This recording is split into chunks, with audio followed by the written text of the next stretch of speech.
All right, so we can start. Hello, my name is Niklas Breuer. I'm a solution engineer at Arpeda AG, and today we are on part 3 of our webinar series, which is Simplify Your Life API Deployment Migration 101.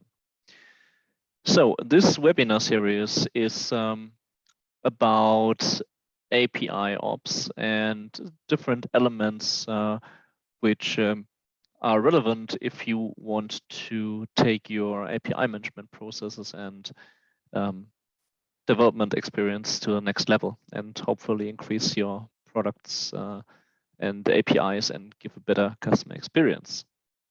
So for all of those of you who have not seen one of our previous webinar series, a quick recap about what APIOps actually is.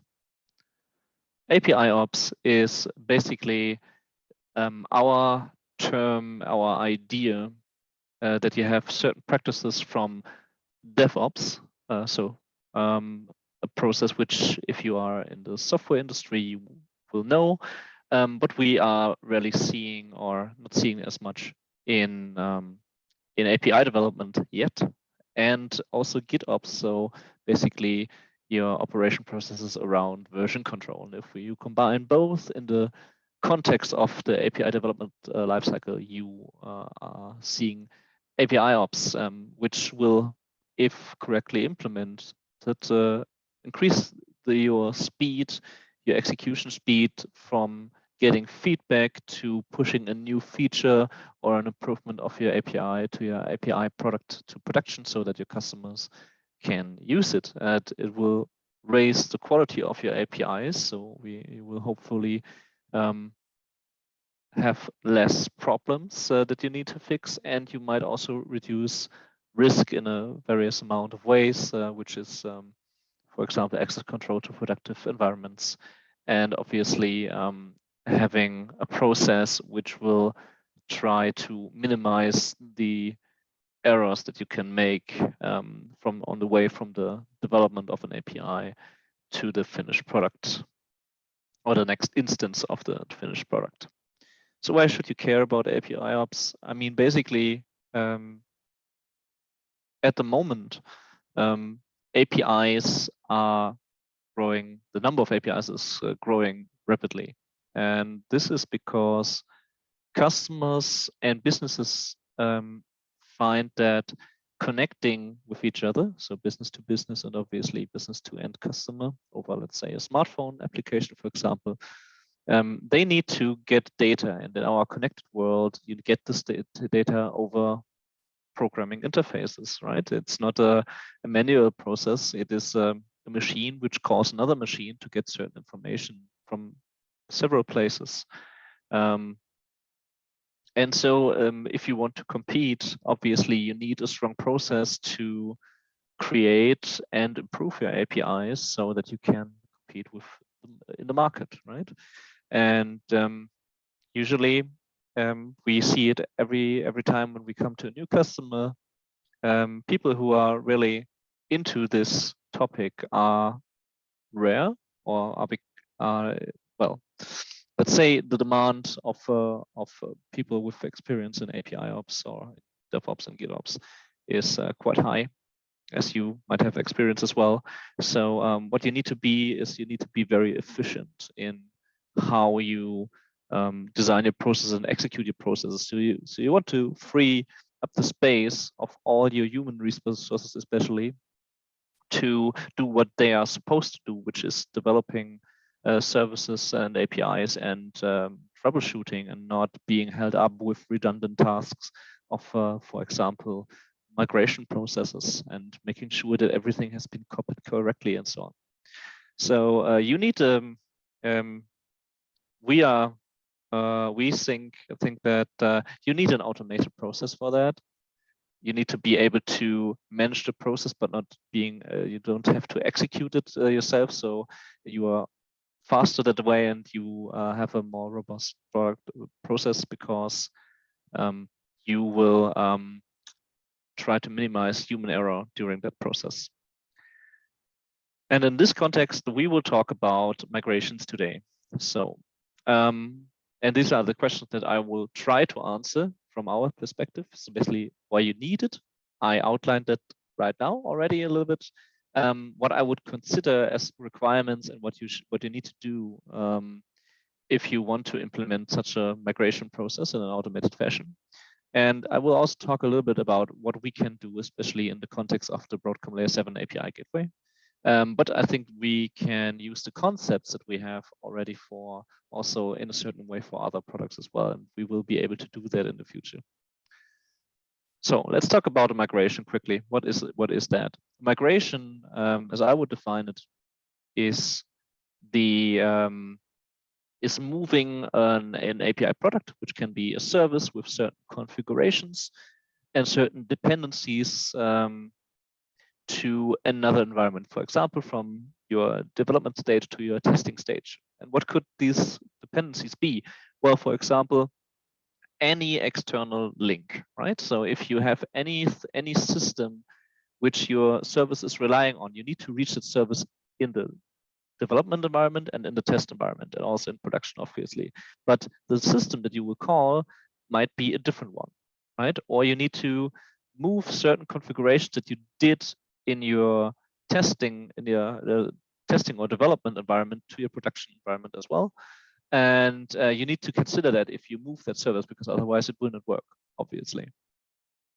Another dependency could be, for example, how can I reach the system actually, like let's say an identity provider or a certain backend service, which will be on a different machine. And you will have different certificates for authentication or different mechanisms. And you have all those dependencies and you need to be able to move your product to the next stage without forgetting any of those, right? And being able to not make this a hard manual process where you need to double and cross-check everything. And so this is what we will be talking about. So this is something that a lot of you will be familiar with. This is basically a DevOps life cycle, right? Just in terms of APIs here, though. So these are the steps that you will usually go through when you create and maintain an API. And as you can see, you have several steps like tested publishing, securing as well, and also scaling your operations where you need to be able to move your product.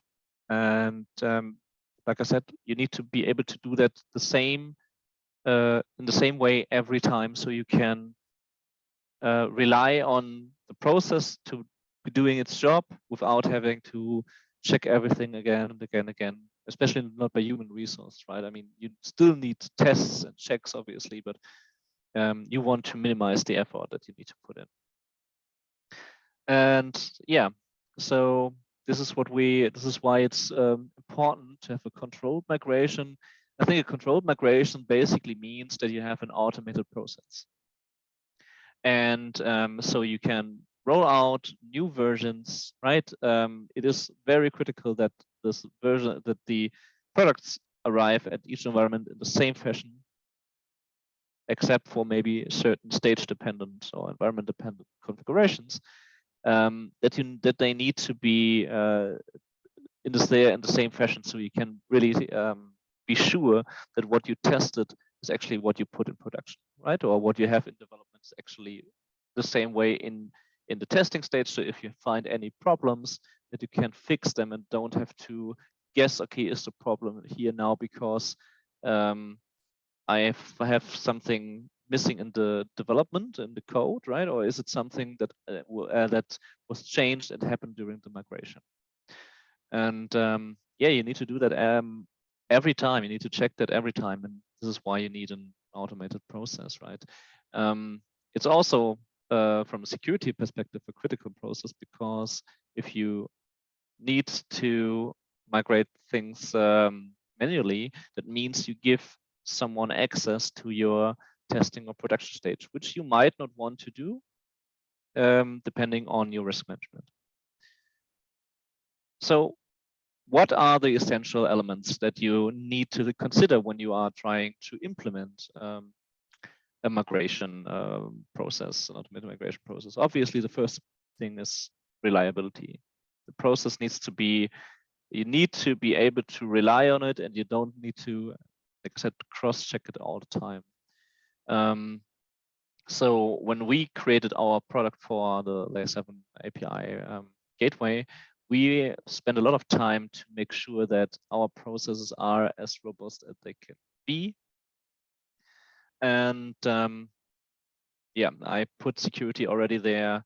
From my perspective, it is a risk that you need to consider. Internal threat vectors and individuals, especially if your other processes, if you need to let someone go, or you have an employee who is who has a malicious intent of some for some reason, you need to be able to protect your systems. And if you can reduce the attack vectors by just reducing the privileges that a developer needs to have, because those are the guys who need to be able to use this process, right? They are the ones who are creating improvements, who are doing the troubleshooting, who are doing the actual fixes. You do not want to have an interface problem, not in a technical way, but in a way that a developer needs to call an operator and tell them, hey, can you push now, please? Right? This is time that you do not have. You need to be able to, in the moment that you have created a fix, you need to be able to push it, right? Which leads us to the part of efficiency, right? Another point which is often overlooked from my point of view is obviously you will have on your API management layer monitoring, right? So whenever changes are happening, you will see them in the logs. But why not have a process which has dedicated monitoring, especially for issues during the process, and who documents also from a historic point of view changes to your environments, right? Because a layer 7, an API management environment will have different monitoring capabilities, but rarely you will just have a dedicated log file which will just show you all the changes that are done, right? Usually it will be in a clutter somewhere in the log files. So you need to consider that, right? And so if you have implemented that process, you will find the process, this is the goal, right? The idea is you have as little human interaction or intervention as possible. You want to be notified whenever that process fails, so you can check what went wrong and you can improve it, obviously. You have the advantage from my point of view that you only need to give access to your administrators who are actually whose job it is to manage certain environments or systems. Yeah, you have a documentation of what happened. And one thing I did not mention yet is obviously you still need to check whenever you did a migration, you need to check that the service is running the same way it has run on the previous or the other environment. And what you can do, for example, is you can create a process where you will create a test, right, with the right elements on the initial environment. You will do a migration and you will do the exact same test again on the new environment, and you will see. And this way you can do an automatic check if everything went the way that you wanted. So when we're talking about the Layer 7 API gateway, which is my specific field of expertise, you will find certain things which are maybe a problem. So the first is you need to be familiar with the RESTment interface, right? As a developer for the API gateway, I might be, or I might not be. But when you need to have some experience to manage it, right? There are certain tools. There is our tool, the Arpeda API Gateway Manager. But there are other tools as well, right? Tools that Broadcom is providing, and you need to have experience with those. And if you do not require your policy developers, which are the ones who are actually creating the processes that the request will run through for an published API, then you can make it accessible for more people in your team, right? Then you have mappings. So mappings is a very is a topic basically which can be described as I have an element on the testing stage, I have changed something on the development stage, and now I want to update that element, but maybe I only want to update a certain element and other things I do not want to update, right? And I need to tell the new environment that certain elements, even though their values are different, they should not be overwritten. This is basically what mappings are doing, and I will show you them in a detail a little bit later, right? And with those mappings are coming dependencies, obviously, which are, for example, identity provider that you created, which can be cluster properties, which is basically settings for a gateway cluster. And those settings can be different, or mostly are different based on the stage, right? This can be functional blocks like policy, include policy fragments, even global policy fragments, and encapsulated assertions, and so on. And yeah, as I said, the question is, do all your developers have access to all your resources on all your stages? So these are the challenges that we faced when we created our product. And now I will demonstrate you what we can do at the moment. So let me just share my screen, my other screen. And now I can just get the browser, a new browser window. Here it is. And I will, nope, I don't want that. I'm logging into the Gateway Manager. I guess I mistyped. Okay, so this is the Arpeda API Gateway Manager. What you're seeing at the moment is a dashboard.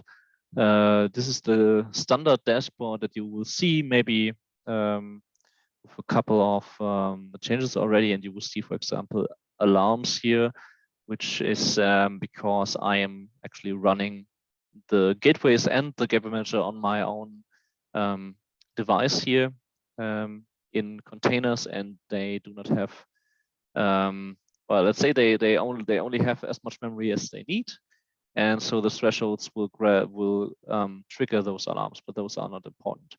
For this demo, I created 2 gateways, which I can show you here. So this is the, let's say, the development environment, and this is the testing environment. So I forgot to refresh that page.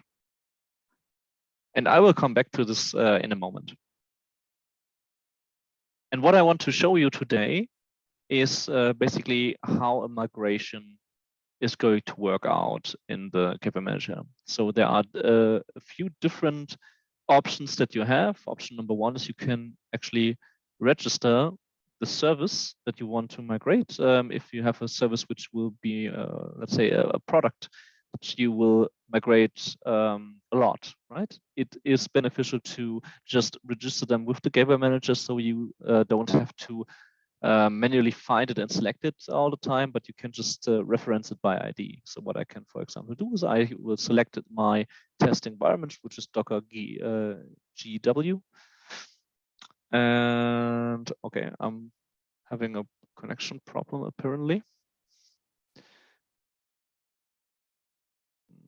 Maybe.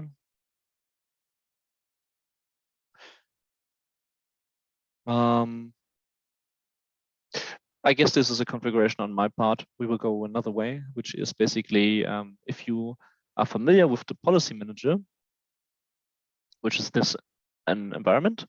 This is how the layer 7 API gateway policy manager, which is the development environment, looks like, right? And this is a sample policy I created for this demo: service, another service, and the different dependencies. So, for example, I have a route here with a key, a private key, which is a dependency. I have an encapsulated assertion here, which takes certain parameters from the request and displays them as a JSON.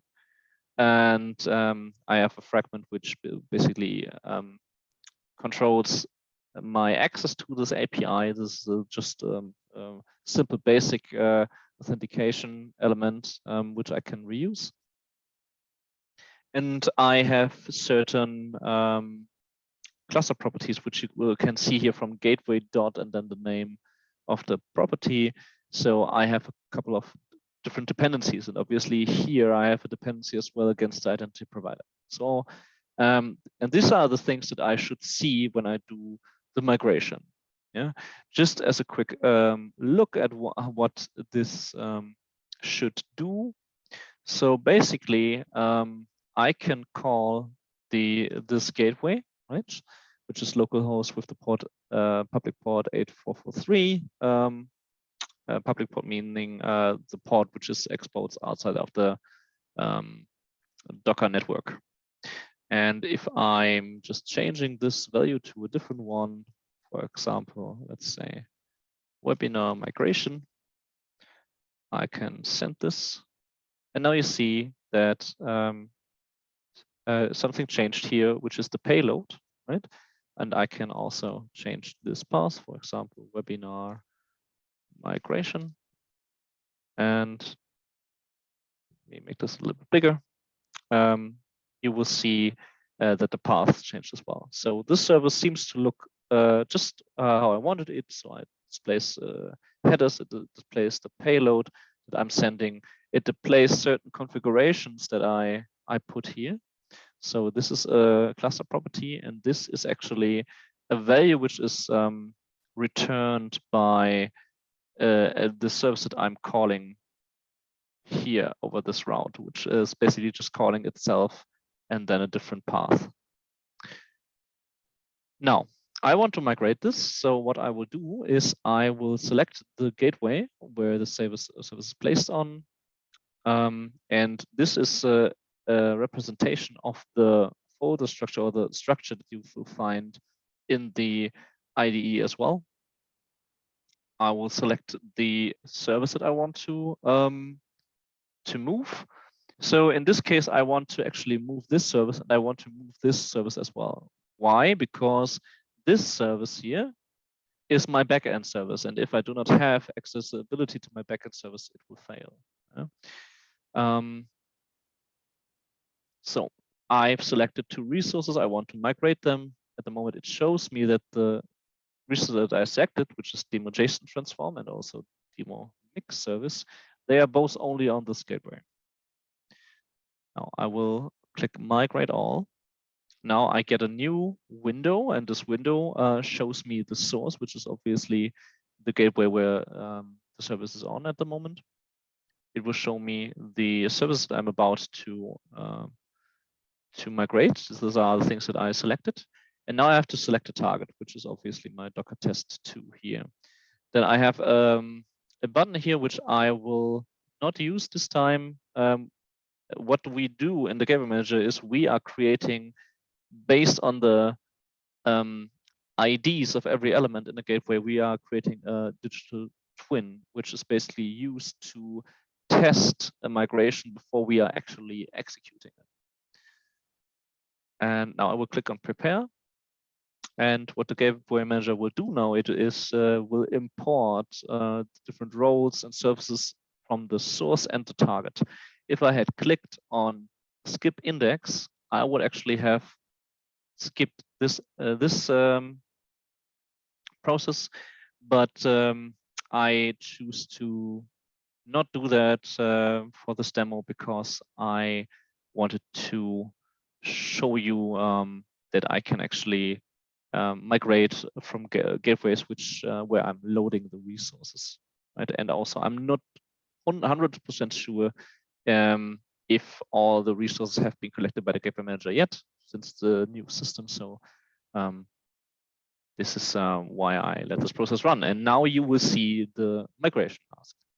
This migration mask is basically if you are executing this migration over the web UI, as I do here, we also have an API that you can use to just do this process automatically. And what you see here now are different elements, which are the different dependencies. So for example, what you see here with the green arrows is the two services. Let me just order that.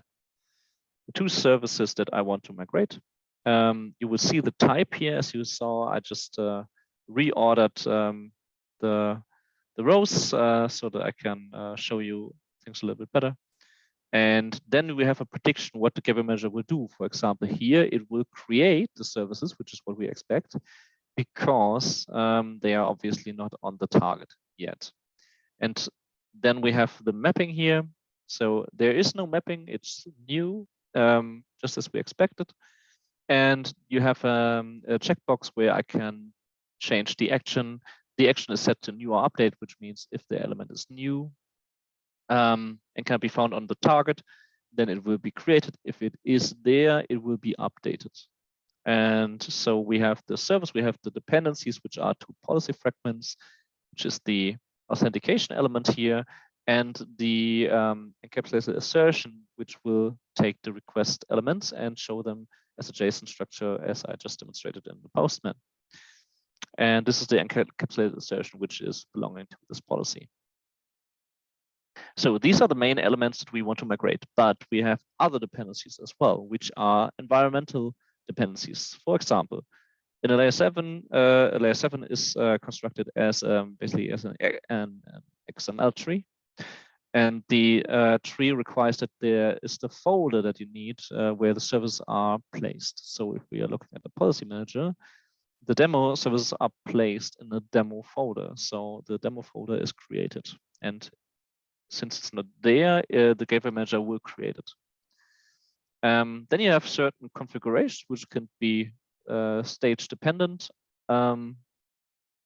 which are basically, these are connection settings. So this is a setting which basically could provide a different mode for a service. And here you have two properties which are actually defining the path, which is called to reach this backend service.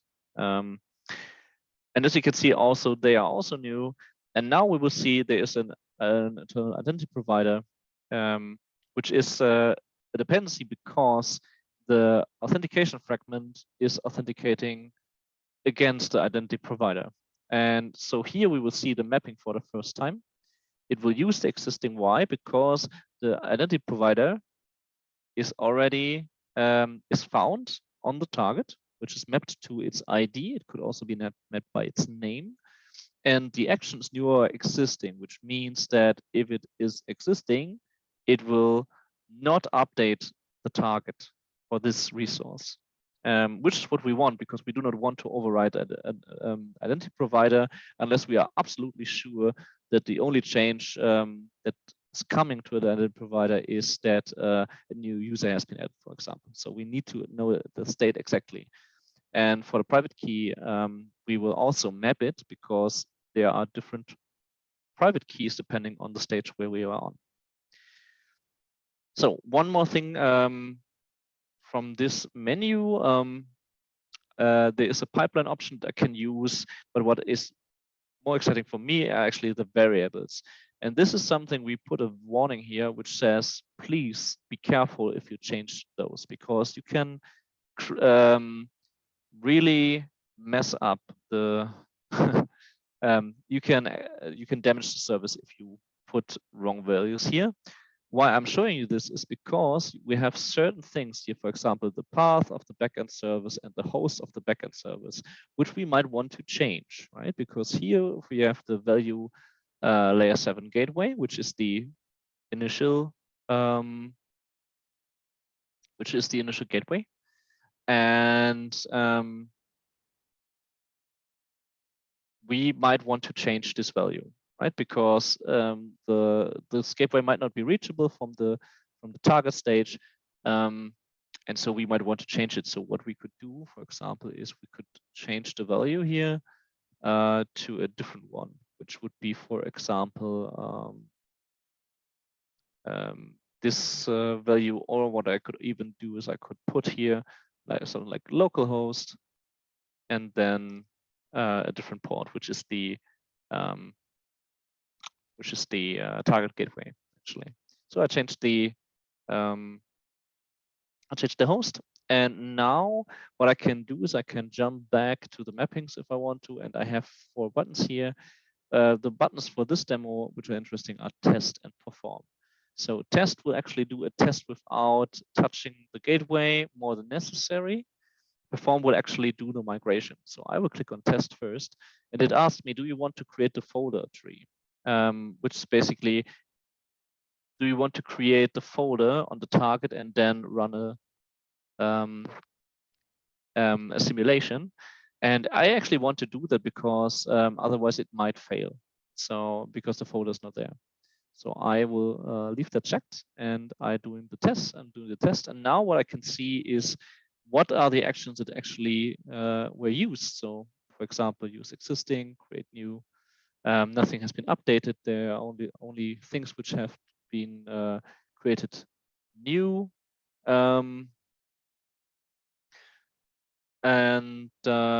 We see the mappings here, right? And this is the XML, which is the basis of all of that. So now we know that the test has been successful. We can also see what the Gateway Manager is doing. We will not go into that detail yet because today, because it's it's a lot of stuff to unpack. But now I can actually perform the migration. I will click on perform and execute the migration. So I have the target here.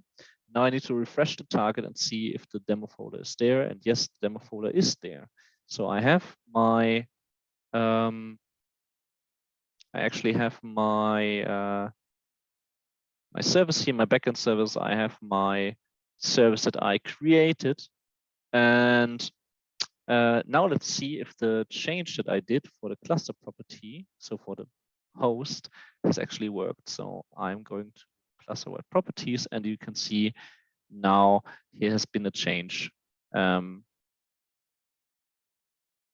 Yeah, and we can also look for the encapsulated assertion, which you can see here. And if I did it correctly, now I should be able to actually, I think I need to authenticate myself with a different user here. Now I can send it, and I made a mistake. Let me see what the mistake is. All right, so the mistake that I did was that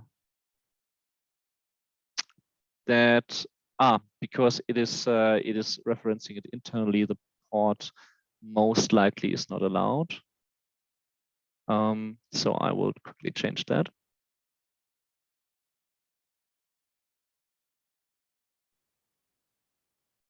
So let's try it again.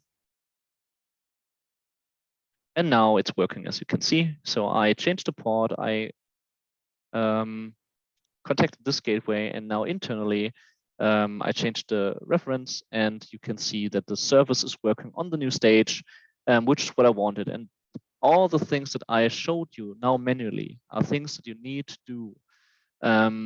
Now consider that you don't have this tool. You have more work to do. And now imagine all the things that I showed you now in the last 15 minutes, we could do in an instant, basically within a minute or two, right? And this is the goal. This is where we want to go in the end. So let's do a quick recap. So why do you need a reliable migration process? Well, you need to do what I just did, and you need to do that for way more complex products, most likely.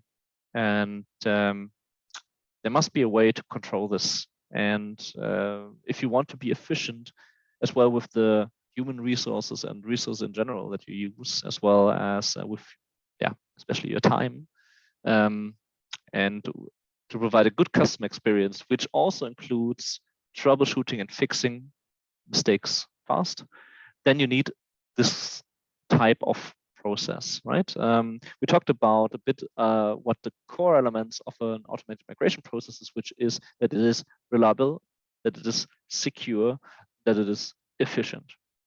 And if you are perhaps a layer 7 API management customer, and you are interested in the product that I just showed you, you can contact me or contact us on our webpage, which is www.arpeda.com. On a side note, we are actually at the moment working on a new product which is capable of doing what I just showed you for layer 7 also in a certain way for other API management platforms. So what's next? So these are the webinar series, a couple of those which I will be conducting as well. So the next one is on August 4th, API version control with Git, where we will dive a little bit into version control for layer 7 API management, version control in general for APIs, and how you can work around certain challenges which provide themselves for this for version control. And with that, thank you very much. I hope you found this webinar interesting, and if you did, please tell your colleagues and share our posts on LinkedIn, and I hope we will see you again on August 4th. Have a good day.